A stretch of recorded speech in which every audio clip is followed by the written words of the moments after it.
Hi, this is Celeste Taylor, and you found yourself in the lesbian class. Whether you're enjoying a banana split, sunbathing, or having a picnic in a park, I'm so happy you're here, and I hope you get a few takeaways. Ring, ring, class is in session.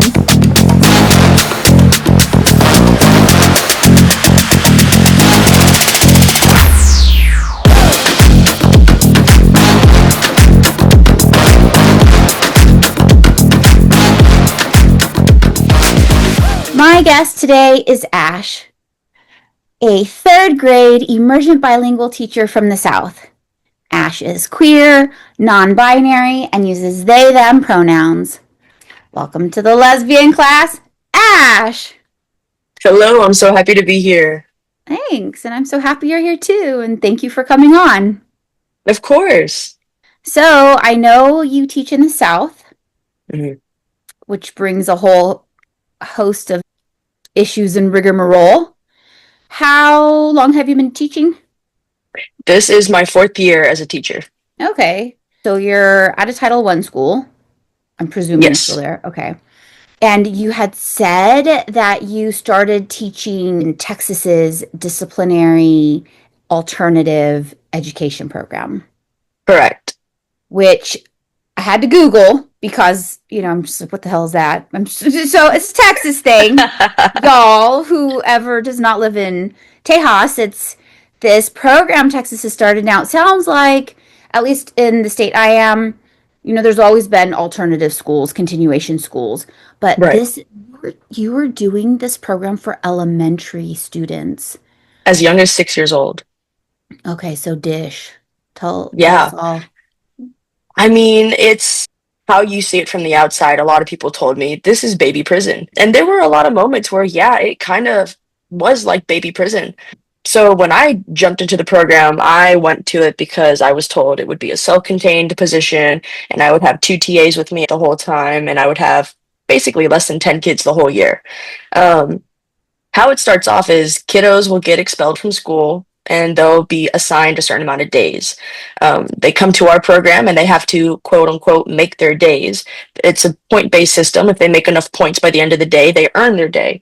If they don't make enough points by the end of the day, they don't earn their day.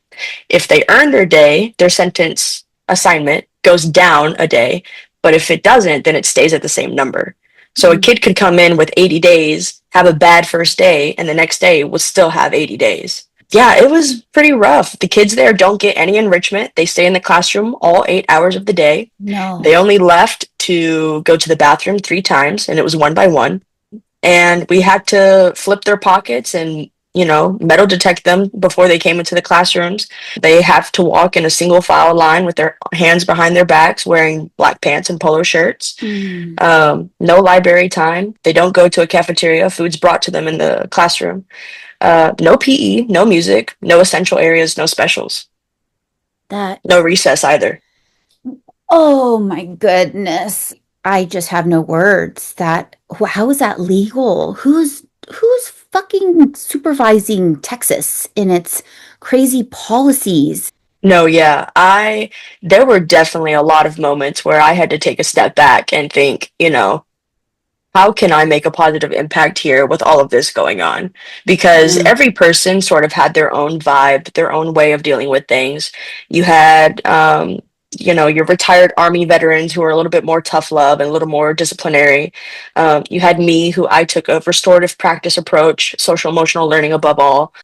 And you had some other people who kind of just did like we're going to do a tough love approach. Each classroom was different based on who you had. And sometimes I had kids in different grade levels put into my class because my approach worked better with them.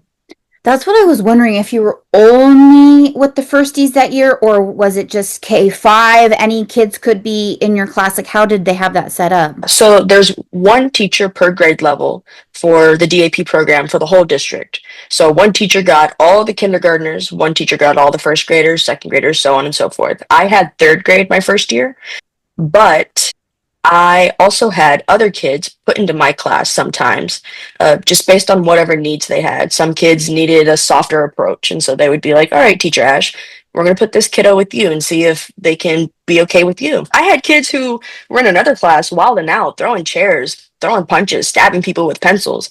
But then they come to my class and they're able to sit down and do a worksheet. But see, this is the frustrating thing for me to hear is just Yeah. these poor kids doing worksheets, and then to hear you describe how they are mandated to walk down the halls, very prison like, very jail like, and these are babies. Yeah. And I went to the DAEP, not the actual website. I ended up on some politician's website, and this doofus was talking about DAEP, of course, which is this wonderful program, right? Wink, wink. Right.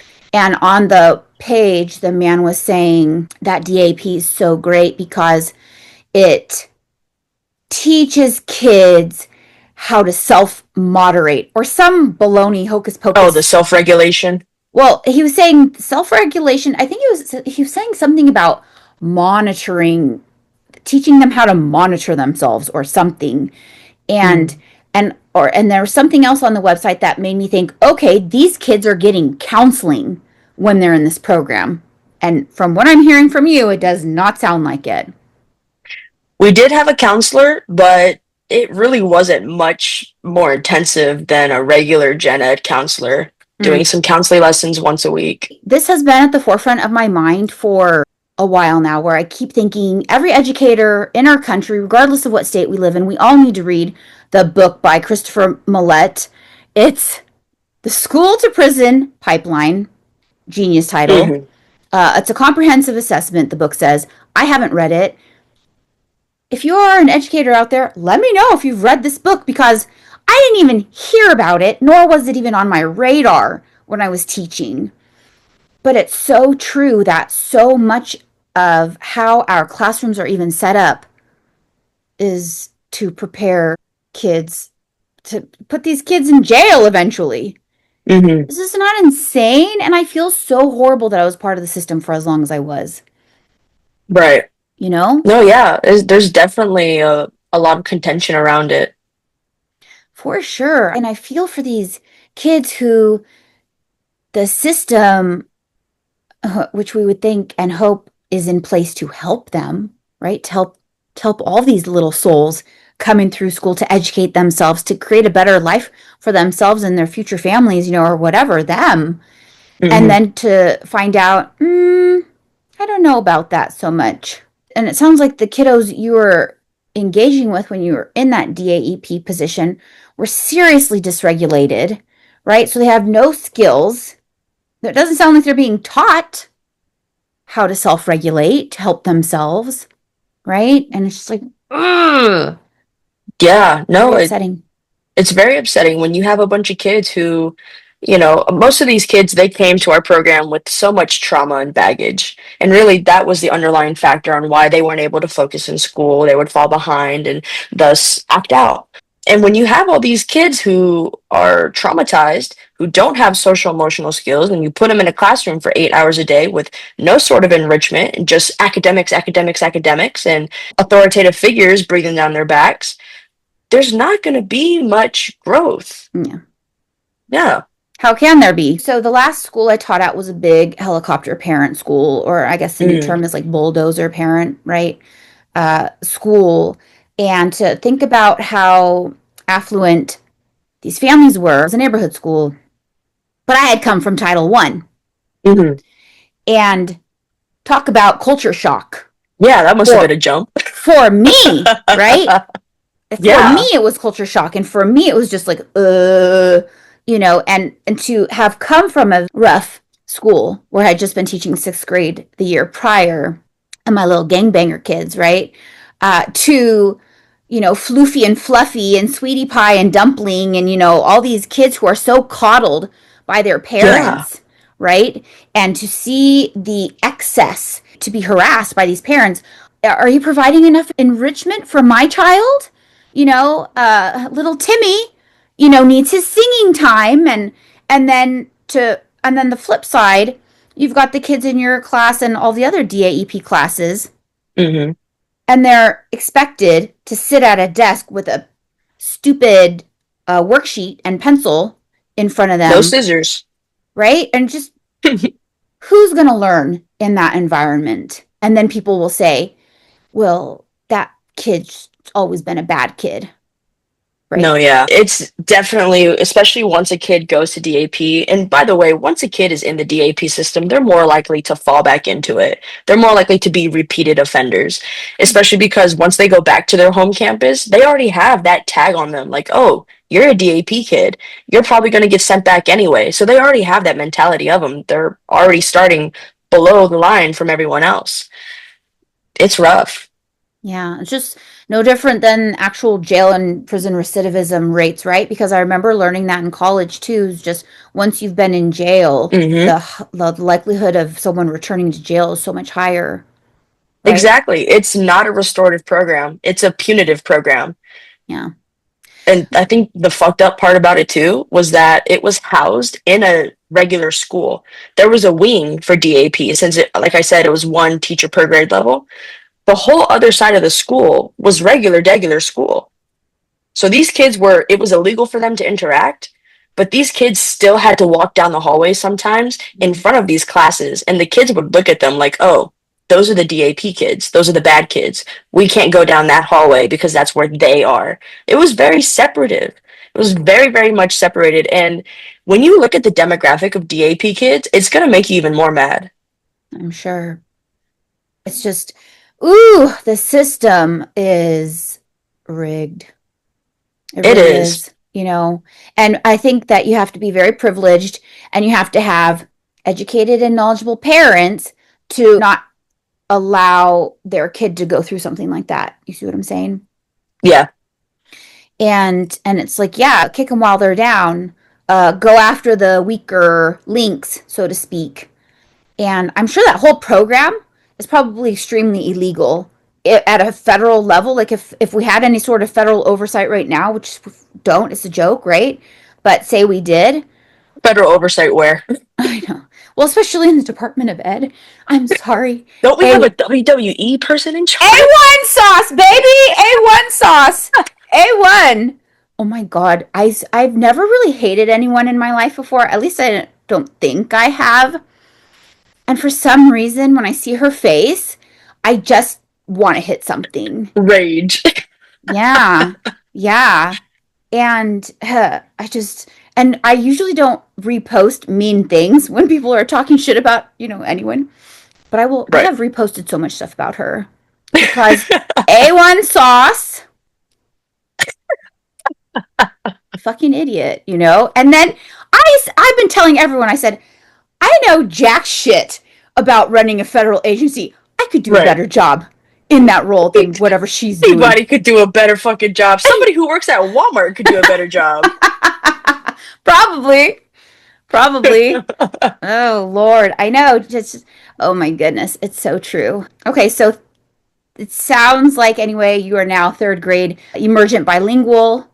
So Correct. you have Emergent moved. bilingual gen ed. Okay, so you've moved out of the DAEP. What prompted that move? I mean, like, I have to ask, but. Honestly, me being gay. Oh, really? Yeah, that's what prompted the move. That was in a more rural city, and I Mm. moved to a bigger city, and I was able to be out as a teacher. Oh my goodness. Okay, let's get into it. Oh shit. So are you telling me because you taught in the DAEP program for 2 years, is that correct? Correct. And so you were not out there? No, was not. Oh, I don't know why I presumed you were.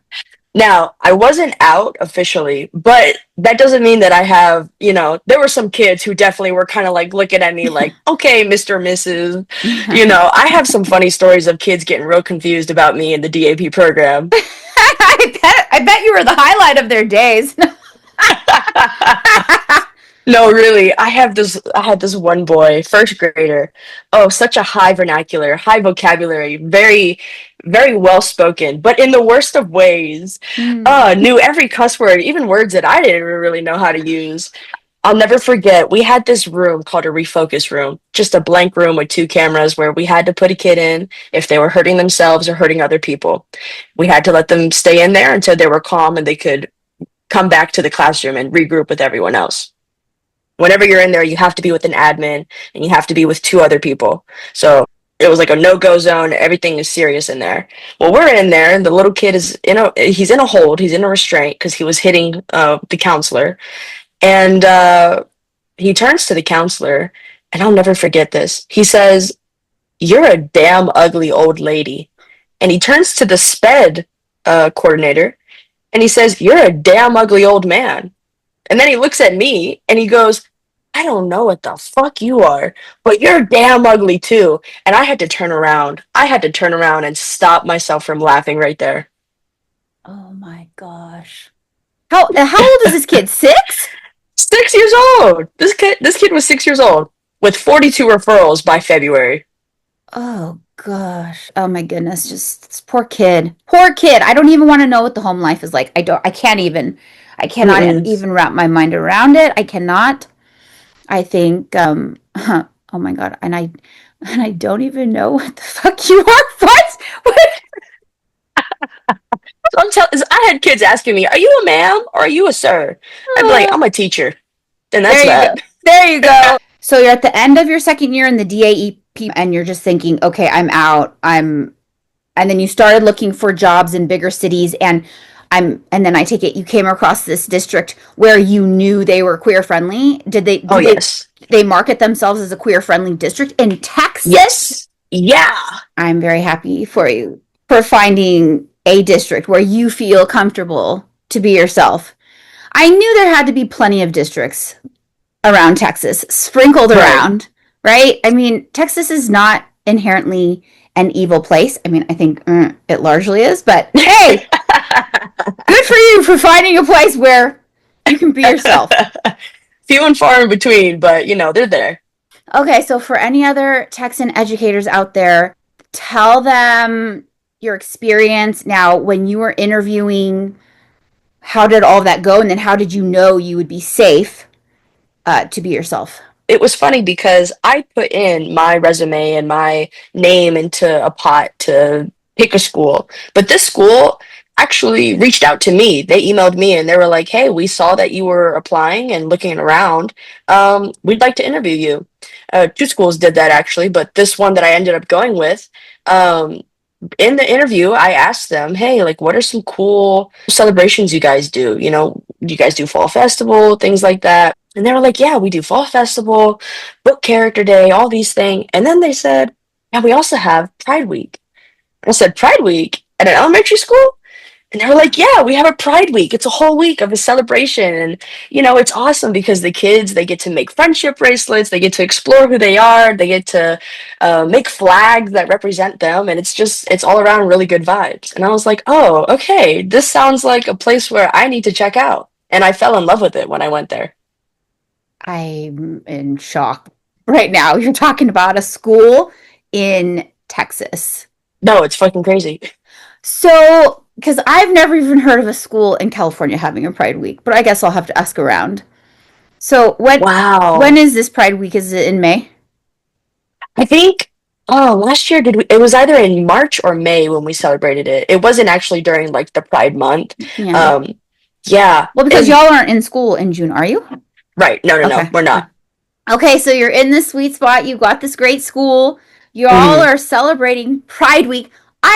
I'm sorry, but I'm really finding it hard to believe that you don't get any parent pushback. Any parent pushback during that week? The school doesn't get any? No, it's okay. So there definitely is a little bit of pushback, but it's not in the way that you would imagine. First off, my school that I work at is like 70 to 75% the population is immigrant. And there's a culture of politeness when it comes to these populations where they don't want to cause any trouble. So if the school puts out, "Hey, we're going to do a Pride Week, a Friendship Week celebration," sometimes they call it, and they tell us what it means and what's going to be included, and they put their disclaimers and whatnots. The parents don't really want to push back against it because they're like, "Oh, this is the school. I'm going to let you take the charge." But there definitely are some parents who are like, "No, I'm going to opt out." It's completely Mm. optional. They have the choice to opt out. And those kids would just go to counselor lessons. Oh, interesting. Okay. Yeah. Okay. So my brain is back at a nice equilibrium where it's like that Oh yeah, computes. That it's not makes sense, unicorns or rainbows. right? I was thinking to myself, okay, we are in a current time of Yeah, no, sorry. That it's not all golden, gold sunshine rays and things like that. There's definitely some other crazy things that go on. Like at the end of last year, when we found out who won, they were talking about canceling Pride Week. Some schools completely canceled it and just got scared of even trying to do it. But yeah, no. and I would imagine your school is kind of this big red bullseye Oh for yeah. Abbott and name anyone else in politics in your state. I don't know. Probably most people, Anyone in the government right now. right? Yeah. Except for, and I don't know why I'm blanking on his name because I am a huge fan. None of his TikToks have been coming up on. I hope he's still alive. Oh my God, what if someone's taken him out? I could just see that happening. That he is Ooh. very, very, he has a very good soul and he fights for everyone's rights. Everyone's rights. And he's Mm. been fighting. He was the sole person I saw fighting against the stupid Ten Commandments and all the other crap that's going on in your state right now. But Yeah. do you have the Ten Commandments up in your room right now? Not right now. How do you not have I'm going to report you. No, just kidding. You know what? You're gonna hate me. I have a giant pride flag in my room, actually. No. So, okay, explain because you are Okay, seeming okay. like a unicorn right now. How is all this happening? Definitely not unicorn and rainbows. I just had a really good admin last year who was like, "Hey, we support you. Here's a pride flag you can put in your classroom." And I was like, "Awesome! If somebody asks me to take it down, I'm gonna say no." Yeah. But we don't have to have the Ten Commandments as of right now because of Oh, the whole lawsuit thing going on, a lot of legal red tape. Some other districts are already getting theirs. Some districts they've been mandated to have them, but they don't know where the fuck to get the Ten Commandment posters from. All the logistics of it hasn't been thought out. Who would have thought? There's other districts where they're getting random donations from churches and they're like, we don't really want these donations, but now that we have them, we have to use them. It's just a giant clusterfuck. yeah. It sounds like a big shit show. I had a feeling it was going to be something stupid and poorly planned because, who's trying to put all these policies in place? Politicians, not teachers. Hmm. So, just like, okay, I have a great idea, guys. Let's get those Ten Commandments up on the wall. And it's, No, it's literally, and I wish more people knew this, the conservative agenda, I guess, isn't just targeting politics, it's targeting schools too. And Texas is a giant red flag in it. I mean, with all the budget cuts, all their budget deficits, they're looking to these programs that are being controlled by the state and are being offered money to implement, but mm, they're Bible infused curriculum. yeah. There's no critical race theory in it. They have constitutions that still have the Three-Fifths Amendment on it. It's crazy Mm. stuff. That's so frightening because there's going to be a whole population of morons coming out of your schools. Literally. It's very scary. And sometimes living in my little world, right? Because now I'm out of education, right? I had Mhm. said to myself, Congratulations. "Oh, thank you. Thank you, thank you, thank you so much. I really do need to celebrate it. Hmm. All of these years I have been saying, I'll go back next year. I'll go Mm. back next year because all I was planning on ever doing was taking the 1920 year off as a sabbatical to regain my health because I got very sick in Mm. 2018 and 19 I was on my health. Anyway, my health just ended up continuing to decline Right. and then COVID happened. And I said to Mm. myself, "Oh my gosh, some being in the greater universe has my back. Holy shit. I couldn't have asked for anything better to happen in my life." You see what I'm saying? They said, I we got you, girl. right? I look back at that illness now and I'm so grateful on so many levels in a way. But then so 2021 and 2022 I was still not well. Mm. 2023 I started to get better a little bit. And then last year I was getting better, right? And you see me, Hmm. I'm almost back to my baseline of health, but so I said to myself, okay, I'm not going to go back this year. I'll go back next year. And I'm thinking to myself, I'm interviewing all these teachers right now. And it's sounding horrible. It is sounding way worse than when I ever taught, right? Can I tell you something? Yeah, Don't go back. I know, right? I know. No, No, yeah. Ugh. no. I'm looking to get out, honestly. I'm so serious. It's crazy here. It not the gay stuff aside, me being Mm, gay aside, everything that's going on now this year. I mean, we have schools that are getting ready to close. We have rezoning projects happening. mm, We're being told our population is going to triple next year. It's mm. insane. That is so insane. And it's interesting because Becky, hey, Becky, who was on my second episode, she was saying the same shit to me. She was. And it's so scary to think class size is Hmm. so important for the Hmm. success of students. And of course, your state wants to cram 50 kids in a third grade class because they don't want anyone learning, except for the little babies whose parents put them in the private schools, right? And are using Hmm. all those stipends or grants or whatever they're Those calling them. vouchers, Vouchers. How could I forget? School vouchers. Don't get Oh me my started on the goodness. vouchers. Yeah. Don't get me started. Oh, And did that start this year or is it going to start 2026? honestly, I think next year. I think so.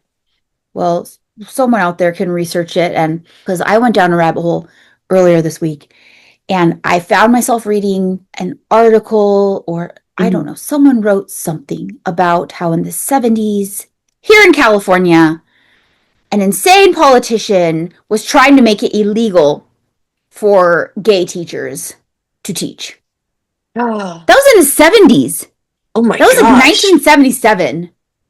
And Yeah, that wow. that really kind of was a mindfuck for me at that moment because I thought to myself, actually, it helped me have a lot of grace for myself because I was closeted for most of my career. And I said, well, of course, I and so many other teachers would be scared to be out in the classroom because this was what, 40-ish years ago that Yeah, they're condemning gay people to such an extent that they're saying that we're unfit to be classroom teachers. And yeah, and I'm thinking to myself, you damn morons, do you not realize that the first school marms were all probably lesies? Because do you know how, at least in America, you couldn't get married if you were a school teacher. If you were the school marm, you had to be married to your classroom, right? And take care of those yeah, babies, right? yeah. What straight woman would not want to get married? It's all ladies Literally, who are like, oh, literally. that is a hard sacrifice. But for these precious babies, precious children, I will make the greatest sacrifice and not get married. Yeah, right. Right? I'll do it. Right? Our Okay. brave volunteer. Seriously. And I'm thinking to myself, these people are so stupid. Oh my goodness. Like lesbians were the literal first teachers. Yeah. Yeah. So talk about being gay in your classroom because it sounds like you're at this great school. Hmm. How many other queer educators do you work with? So last year there were more. Last year there was another out lesbian teacher that I knew. There is a closeted gay teacher that I know. And that's really it right now. It, I feel so grateful to be part of this school because I'm able to live more authentically than I was at my previous school. But the school that I work at is mostly Latinos. Mm, So with that comes a little bit more of a religious background. So not everyone is as open as, say, if I were to go to another school a couple streets over. It mm, kind of just depends on the population there. But regardless, I'm still grateful that I even get to mention my pronouns. My last school, they would be like pronouns. Me, my, we, his. Like, what? What are you talking about? You're a girl. No, yeah. But at this school, I don't know. They have a little bit more of a they have a little bit more training on it. They're like, yeah, we're gonna ask you what are your preferred pronouns. We're gonna inform people. There are people who are outside of the binary and they teach them. They teach the older generation there too. But that was last year when we had our really good AP. She went on maternity leave this year. mm, Forever miss her. She is mm, not coming back. mm. And I don't know what she did, but she took all the gay teachers with her and left me here. Oh no. Wait, so you're the only one? The only one besides the closeted gay teacher. Oh no. Yeah, Oh. but I still get to use my teacher Ash honorific, and I still get to use my they them pronouns. So, Okay, sweet. And you're in third grade, so some 8 and 9 year olds. Third grade was my favorite grade to teach. I love third grade. That's a sweet spot. same. They're still so sweet, and they Yeah. haven't quite learned how to use sarcasm yet, so they're not quite assholes. It's great. Right. It's so true. It's so true. And then what about their two front teeth? I swear, it's when the two front teeth are coming in or have already come in, and then they're missing other teeth. But I can remember because I would have them, they'd be working on writing assignments, Hmm. and I'd use Rick Morris's numbers, right? So Hmm. every student in my class would have a number, and they'd have these. I had numbered magnets, and it was cool how I had part of the whiteboard sectioned off so that they could let me know if they're in the brainstorming of their paper or rough draft or Ooh. whatever part. Whichever stage. Yeah, whatever stage they were in, they just moved their magnet, right? And so when they Right. were before they were ready to write their finished polished piece, they needed to come and see me so I could check them off and make sure that they're not wasting their time, right, writing something that I'd be looking at going, no, so but so that all to say, they would come up to me and I would just be mesmerized by their two front teeth, all of them, because they're so big at that age. Because they have a lot of other baby teeth, right? Or missing teeth. And Yeah. they have these two like rabbit teeth in the front. And I love that. I just It's definitely so cute, and I have some kids right now that they're in the stage where they're missing the front teeth, the bottom, or the top. So I'm like, still. oh, in a couple of weeks, in a couple of months, you're gonna have your little rabbit teeth come out. Yep, those rabbit teeth. So with the third graders and you being out, what's your Hmm. experience been with them? It's been very positive. So my first year there, I started off as multi-age, so I had second and third grade combined, and I was self-contained. I taught all the subjects, and they were with me all day. That was also its own whole story because it was a non-testing grade level, and the first standardized testing grade level that we have in Texas is third grade. Um, yeah, that was a doozy. But anyway, when I first met the kids, I give the parents a little flyer about me that goes home because most of them don't come to meet the teacher night. So they get to learn about who I am. And on there, I put that I'm non binary and that I use they, them pronouns. And I put what I'm going to tell their kid, which is literally just, hey, I prefer to be called Teacher Ash. If you call me Miss Ash, that's okay. I'm still going to respond to you and I'm not going to tell you to call me something else. But it makes my heart really happy when you call me Teacher Ash and you refer to me as they, them pronouns. And when you build that rapport with the students and the relationship with them, they want to follow that because they want to make your heart happy. And that's been my experience with the kids so far. I haven't had a kid who's been like, oh, Mrs. Ash, you're a girl, da da da da. They all want to call me Teacher Ash. Nice. I love Yeah. that. I love that. Have you ever thought about using Mix, or does Mix not speak to you? So I thought about it. Honestly, when I was moving to this new place, I didn't know any non-binary honorifics for teacher. Besides, the only one that came into my mind was just teacher. I was like, Okay. it wasn't until after the fact that I learned about mix. And I had learned that a previous teacher at that school went by mix, I Oh, believe like Mix Aguilera or something like that. all And right. I was like, oh, that's so cool. But I kind of like Teacher Ash now. So Yeah, now it's just kind of like, that's just what everybody calls me. that works too. That Yeah. yeah, as Because long when as they ask me, are you a boy or a girl? I can just say, I'm just a teacher. so interesting how certain kids and people just seem very concerned about that, about Oh, getting yeah. right. I wonder They're what just, that is. what are you? That sounds like you're at a great school, got a great class, respectful kids. Any funny stories? No. I do, yeah.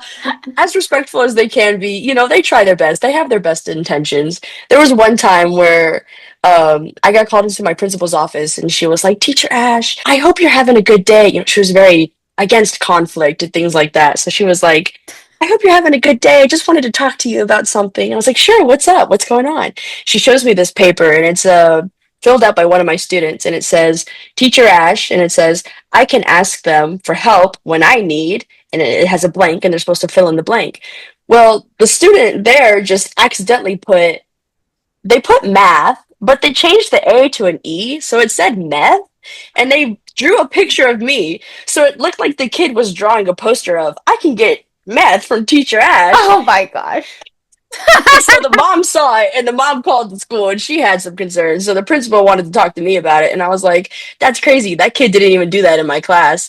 It was with the sped teacher." And I was like, "It obviously says math. They just, didn't have their E's and A's correctly defined." That can happen. Those situations can happen. And then we're left feeling like, how did I fail this child? No. How do they not know an A from an E at this point in third grade? But hey, Oh that's yeah. Ugh. funny. The things we do as a teacher, we have so many different jobs inside the classroom that people don't know. It's not just all academics. Yeah. I'm doing mini lessons on how to tie your shoes, Mm, how to brush your teeth. yeah. Today, I had a talk with my kids about how to fart respectfully. We don't do it in the classroom. We go to the bathroom. Yes, everybody farts, but we don't all need to smell it. There's so many hats that we wear. So many. And how many kiddos are in your class this year? Oh, this year I'm lucky. I have 10. 10. Yeah. Yeah. What? Going back to that. So my school is weird. It's What? mostly a bilingual school. Okay. There are about 4 to 5 teachers per grade level.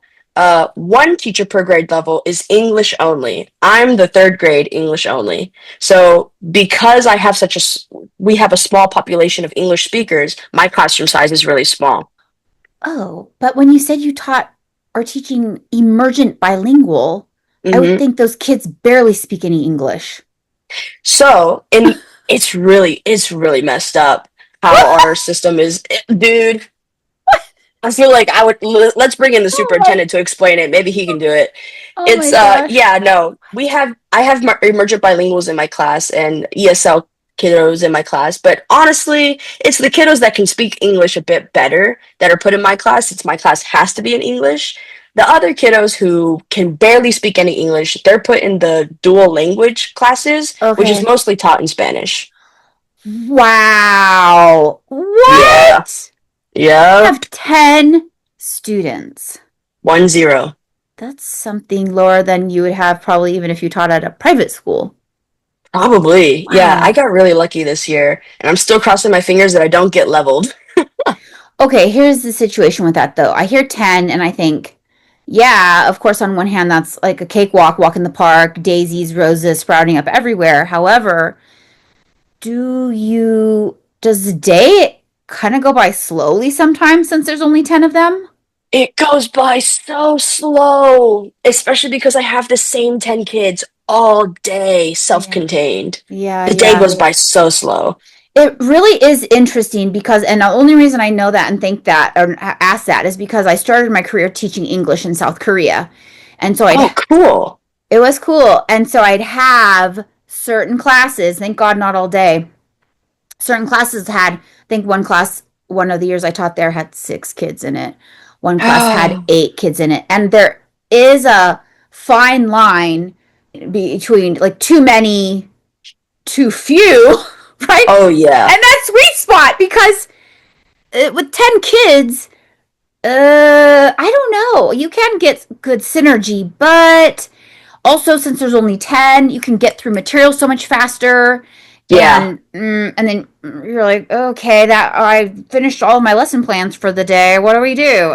Okay, let's, and No, then literally. that's tricky. You've got to have probably your own form of enrichment or spend a whole bunch of time on SEL, right? Like all that social emotional, like you were already talking about teaching in the Right. DAEP program, but I wish you could have probably like an hour-long meditation time with your kids in the class. Okay, class, meditate. Let's meditate now, Breathe in, right? breathe out. Yeah. No, yeah. It definitely changes the synergy of the class because sometimes when we have stations, my kids will be like, hey, we already ran out of partners. I'm like, oh, crap. Do it Yeah. again. You're going to have the same partner again, I guess. Yeah. It's definitely hard finding that sweet spot. I think it might be like 14 is the sweet spot. I was thinking maybe 12 to 18, 14. 16, 18. I've Ooh. never had that few in a class in America, so I don't know. Mm. But so since you've had 10, you have 10 now, you'd know. Maybe just four more could just fill it in for you. It really could. Those 4 extra kids can help me with the partner work and the group work a lot. Right? And so with the 10, I'm sure behavior issues are also really easy to take care of. And do you even have any? We still have the little silly behaviors that are still Mhm. coming from second grade that will taper off by November and come back after the December break. Yeah. Um, but yeah, pretty much everything is handled in house. I think that last year when I had the multi-aged group, the second and the third Mhm. graders, that was a lot of behaviors. I had about 20 kids. Okay. And that's It, awesome. I, 20 kids is not a lot, but the different grade levels being in the same room, I mean, they hated each other. 20 is I had 22 students one year. I taught third grade and that was, oh my gosh, I was just such a happy person that year. Such a nice number. It's interesting how to certain personalities. So yeah, you could even have two kids in a class. And if those two Hmm. kids don't get along, It's too much. oh goodness gracious. My second year teaching third grade, I had this girl group. It Mm. wasn't a girl group really. These girls, oh my God, they could not get along. Oh And no. I'm saying to myself, y'all are eight, eight, eight. 8-year olds are supposed to like everyone and everything. So get there, find that, do that, be that. I was so done with them. Probably by second month of school, and I would look at them almost as though they were like this little research project, and I would say, what's going on? And you know what it is, or at least what it was with this situation? There's one bad egg, I swear to goodness. This one child, such a shit stirrer, because I would catch her in the act so many times, and I'd call her over and I'd say, "Hey, come here, let's talk, let's chat." Oh my good lord, that girl! I could only see her in high school. Oh my goodness, Uh-uh. such a shit stirrer. I'm thinking to myself, she's 8 years old. Who is she learning this from? Right? She's got to Yeah. be around some A++ problem makers in her life, right? No, I think that when 8-year-old girls have beef, that's when it's the scariest besides high school because that's when it's the realest. Because, like you said, they're supposed to like everyone. So if an 8-year-old hates another 8-year-old, they're going to make it everybody's problem. Seriously, seriously. I think that's when I started to go gray with that group of girls. And I was saying to Oh myself, no. what is happening? And how many years in was that into the career? Uh, it was my third in America, and Hmm. it would have been like my seventh in education total. I still count the three Okay. years. I still count the 3 years I taught in Korea, and then I had substitute taught Hmm. before I got my first classroom for almost 2 years. Oh, nice. I count it all. So I subbed for a total of 4 years. Hmm. 3 in Korea, that's 7, and then 6 in Hmm. my own classroom, 13. Wow. And some people will say, "Well, you can't count your subbing." I'm like, "I'm fucking counting all that." No, That count it. that was the hardest of it all. So I'm definitely counting the substitute teacher. 100%. Now, if I talked with someone who is not a credentialed teacher, who's never taught in their own classroom and has just been a substitute all their lives, and they said, "Yeah, I've been teaching for 20 years," and I'd say, "Oh, but you're Hmm. substitute teaching." So Right. maybe I should take that and just tell myself, "Okay, fine. No. Maybe I should take those 4 years off." I don't know. There's So a I little could, bit of finesse with it. I know I'm so contradictory. I can count my substitute teaching. But none of you can. No one else can. Yeah, exactly. Don't be dumb, okay? No, just yeah, exactly. Maybe I'll stop. Maybe I'll leave it at, so it would be 6. No, it would be 9. 9 is anyway a better number than 13 since I'm superstitious. Oh. I could say 9. I've taught. I'll be just changing it. Just oh, it was 13. Nope, dropped to 9. Actually, I don't count that one year. It's gonna be 8. The years are fewer and fewer the more I talk. Now, actually, I taught for 5 days, and Uh-oh. no, This actually brings me to a question. I wonder if you were to jump back into education, how much more different would it be for you now? Because so many things have changed. I know.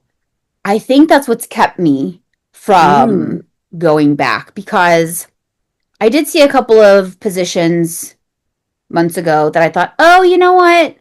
Let's just do it. I'm interviewing all these teachers. I'm talking the big talk. I need to walk the big walk, right? Throw myself hmm back in with the wolves, right? So I think the reason why I'll say this if COVID had never happened, I think I would feel differently. mm, So you have to remember that I never went through all of the, even though I was working toward my master's in ed and digital teaching and learning, which is laughable, right? I never finished the degree. I've got like I'm halfway there, but I never finished it. It's on pause still. But when y'all had to go, were you teaching during COVID 2020? I No. was teaching, no, not during 2020, but I was in the last year of hybrid. Okay. Okay. Yeah. So you got a taste, right? Yeah. But all because I was just that was my first year out of the classroom hmm that year, so I was still really in contact with all of my teacher friends and like very closely, very regularly, Right. and so I was getting all of their horror stories, and I thought, and that's when I was realizing, oh my gosh, I'm so protected. The universe loves me. I It was meant am. to be. I am just, yes, I am. Yes, thank you to the powers that be in the universe. Thank you so much. But so since I missed all of that, hmm and I think stuff has just changed because, well, it has to change, right? Especially Yeah. since education had to change and it became digital, right? And it was hmm all this distance learning, which is so hard for the littles, especially. I can't imagine. I had a good friend at the time. She was teaching kindergarten. Could you imagine teaching kindergarten over Zoom? It literally sounds like the beginning of a sick joke. Right? A big sick joke. Yeah. Mm, Let's I put a asked. bunch of 6-year-olds on the computer for 8 hours a day. I asked her. I said, what? How are you doing that?" And then she said, "Well, I'm actually really not." And I was like, "Oh, okay, yeah, that makes sense. Okay, let's be honest here. Like, nothing, Literally. no learning is happening. Okay, okay, thank you." And then I'd already shared already that my health still wasn't good for the following few years, and hmm so, but I had said to myself, all of the kids are going to be so behind, right? Oh yeah. Like they're going to be so behind because they didn't get any proper instruction in those years. And then I said, well, I don't want to go back. I, Yeah, I don't want to deal I, with it. exactly. I don't want to have to deal with it. Yeah, exactly. Because I'm so type A, especially in my classroom. Oof. Yeah. You got out at a good time. Yeah. I know, right? Yeah, we I, still have like the little last of the COVID babies. Academics is still absolutely important, but the social skills, the independence, it's not there because they never went to preschool, they never went to daycare, they never socialized. They were behind screens for those first few years of their life. yeah, frightening, right? And Horrible. I'm seeing these TikToks come up on my FYP about kindergartners now, the 2020 babies, right? The first COVID babies. And Yep. these teachers are saying, which I don't know, I kind of want to reach out to some of them and ask, like, are you for real? Like, is this really happening? They're saying these kids are biting, and like exorbitant numbers of these children are Mm, coming in biting, throwing furniture. Of course, we always have, maybe a yeah. student do that or couple, but the majority of them. And I'm thinking to myself, what is happening? And these teachers are saying it's because the parents are doing the real gentle parenting or the non-parenting. It's Oh, it's one of those things yeah. where you know my little sweetie pie junior just stabbed someone. Ha, Junior, We come here, don't do sweetie. that. Not even. Come here, baby. Come get away from that mean person. Meanwhile, my kids just stabbed someone and I'm coddling him. I'm surprised all of them aren't still breastfeeding their kids. It's just like, oh my. God, just it. No, I hear you. Ash, honestly, if I went back and that's the thing is it's interesting you asked me that question because I have been asking myself. I think because I still sometimes have nightmares about going back into the classroom, and it is one of those things where I just also I would feel sort of along the lines of I don't know what I'm doing. I've been out of the classroom for 6, 7 years, right? Mm. And so and I keep up with certain trends or certain new things. Everything's always changing in education, right? Always. For example, what's the it thing that, at the beginning of this year your admin said to you, "Okay, guys, this year we're going to put a big focus on what is it?" They came up with our paw prints of pride. Exactly. See? See? Throw new shit every single year and nothing sticks, right? Because next year it's going to be something else. Okay, team. Well, paw prints of pride. Yeah, keep doing that. But this year we really want to focus on whatever it is. Whatever it is that year. Whatever it Revolving is. door. And one year, I remember my admin said at the beginning of the year, "Okay, everyone, this year we're putting a big focus on writing." And remember my writing wall, right? And all of Yeah. them moving their numbers, okay? And she said, "When I come into your classrooms, I want to see a wall of writing." Oh my goodness, it's just so dumb. And I remember there was this teacher. He was new. Oh, However, goodness. he was smart enough to know because when she said, "Okay, this year we're going to focus on writing. Whenever I come into your classrooms, I want to see a wall of writing." I didn't even think about what she said. I didn't care, right? I said, "My room looks the way it looks, and I'm going to put whatever shit up that I want to put up," right? Anyway, this Exactly. new teacher, she, during the second meeting of the year, said, "And I would just like to commend Mr. So and so. I went into his classroom, and he has a wall of writing." I'm thinking to myself, "Oh, you were serious about that?" Dude, you know what it is this year, actually? Fuck the Paw Prints of Pride. It's instructional minutes.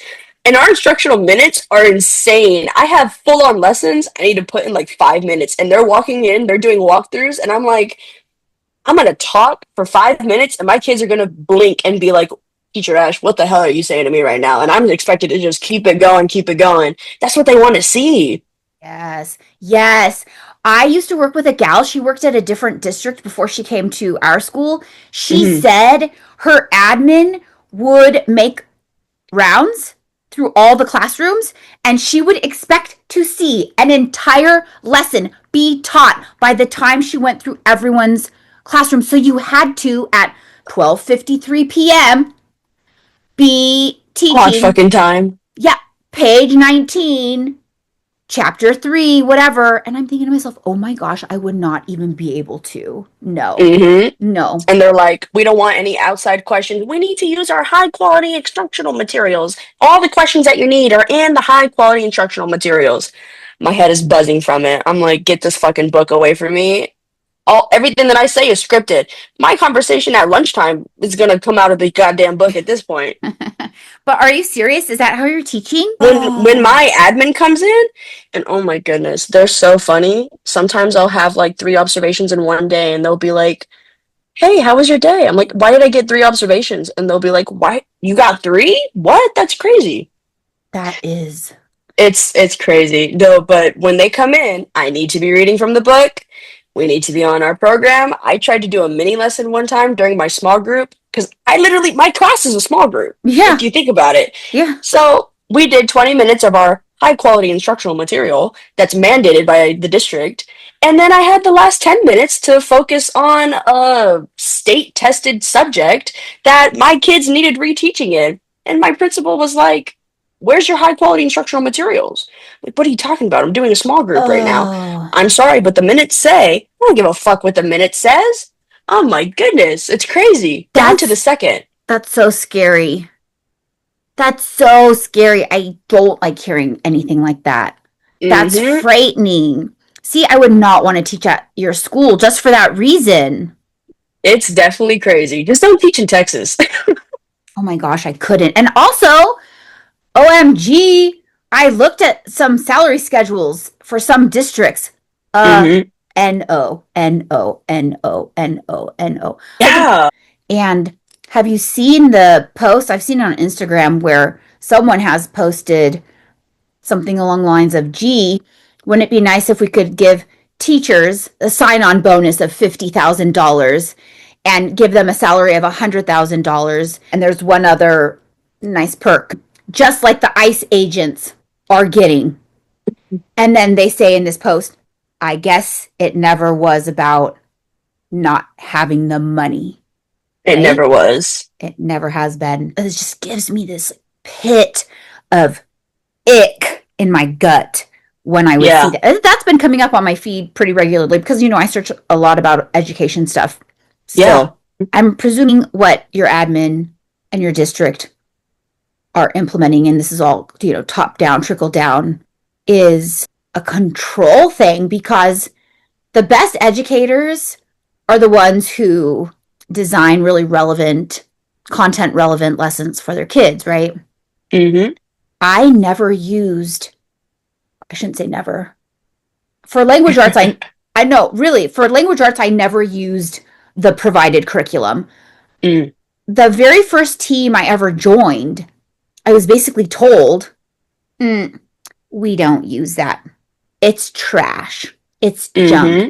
And I'm saying to myself, the district just adopted it and just dropped over $1 million, Millions of dollars. Yep. right? On this shit. And it's going to Mm-hmm. sit in our cupboards and collect dust?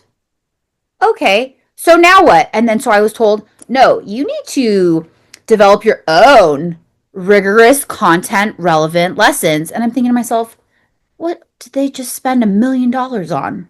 Right? And that's when I would just go to Teachers Pay Teachers because some teachers have developed really, really good units, right? And all Common Core aligned, right? Got to Of stay course, Common aligned Core to the aligned, standard. aligned to all the standards. Mm-hmm. But I just think the way that you are being mandated to teach, eek, Dude, so bad.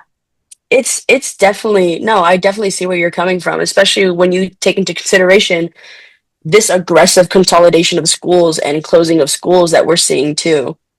And the pushing of minutes, minutes, minutes, timer, timer, timer from the book, from the book, from the book, nothing outside of the book. They even said like they were considering banning literally anything from TPT, from Teachers Pay Teachers. I was like, whoa, why would you do that? Sometimes the on grade level curriculum, it's too high for the kids. I gotta supplement, I gotta differentiate, I gotta scaffold. I don't have time to make all these cool little cute Canva designs when it's already there for me for free. Yeah, Let me progress monitor and respond to my kids the way that I was taught to, the way that's relevant to them. 100%. Ugh, so frustrating. No, yeah. And what you were talking about earlier with, the pay, I have some teacher friends who have been teachers for 20 plus years. Some of them have come out of retirement and they still have part-time jobs at grocery stores. Just really irks me. Yeah, Really irks me. That all being said, and hopefully we will all cross our fingers that you end up at a different school. Do we want a different school? We hopefully. want a We different want a school. different school. We want a Yeah. different school. Yeah. Because I do feel, even though your school is mandating this weird timer thing, which is very factory like Mm-hmm. to me, right? Very conveyor belty. Yes. And just knowing your student population, knowing the little bit we do about them, it's very upsetting to know that the school is not providing a good education to these kids, Right. or not allowing you to provide a good education for these Yeah, kids. it's not in the best interest of the kid, it's in the best interest of test scores. It's not though. It's not. It's not. It's really not. I see. I would not be shocked if your kids do not perform well on the test either because Mm-hmm. you've got to teach them critical thinking skills Yep. and none of this, A, B, C, or D. Ay, ay, ay, ay. No. You know, Yeah, anyone can memorize how to take a mm, test, test taking strategies. Yeah. We need critical thought. We need more critical thought now more than ever. Yeah, seriously, we so do. Ay. So yeah, to go back to your question a while ago, I can't go back to the classroom. Period. I Don't. I literally have had so much guilt about not going back to the classroom Mm. because I did feel it was my calling. I Mm-hmm. literally thought that I heard a voice say, "Get credentialed and teach." Mm-hmm. And it's not like I'm saying I didn't hear a voice. I did hear a voice. And who knows, maybe those 6 years were, you know, just my time, right? Mm-hmm. I put in my time. And I would like to think that I positively impacted the lives of, well, I never actually added them all up. I should do that. Ooh, you should. Yeah. And thinking about my kinders, the ones I student taught, right? When I was student teaching. Oh, And because they graduated and yeah. and I got so sad thinking about them in the real world, and such sweethearts. Oh, I was bawling at their culmination, and I said, "I am not cut out for this. I can't say this." I was a hot mess because I just I don't know. I just started thinking about this cruel, cruel world that these little kids were then going to be going into first grade. And Mm-hmm. it's just, I don't know. That's why I don't have kids. I know that I'd be a horrible parent. I would probably be one of those psycho bulldozer helicopter moms. No, Psych. teaching was birth control for me. Yeah. Yeah, definitely. Okay, Ash. So thank you so much for coming on. Before I let you go, I've got to ask you what gay thing or things you've been doing lately. Ooh, I have been going to sapphic events. I've been going to scissor soaker parties, just hanging out with my community, going to drag brunch. Literally anywhere there's something gay, anything alphabet coded, I'm there. Okay, what is this scissor soaker party? It's a pool party, but with a really cool name. Oh, okay. I was It's a lesbian pool party. That's hilarious. I thought to myself, okay, do I ask them because I don't know if this is safe for YouTube, but no. We That's could just put in the hysterical. part where it's a lesbian pool party. That is hysterical. Oh no, I'll put it all in. No. People are so creative these days. They are. I started following Lesbos News, Mhm. and Lesbos News just posted a whole bunch of events. I think they're based out of Massachusetts. Oh shit. And I was reposting a bunch of their events because the names of their events just ridiculous.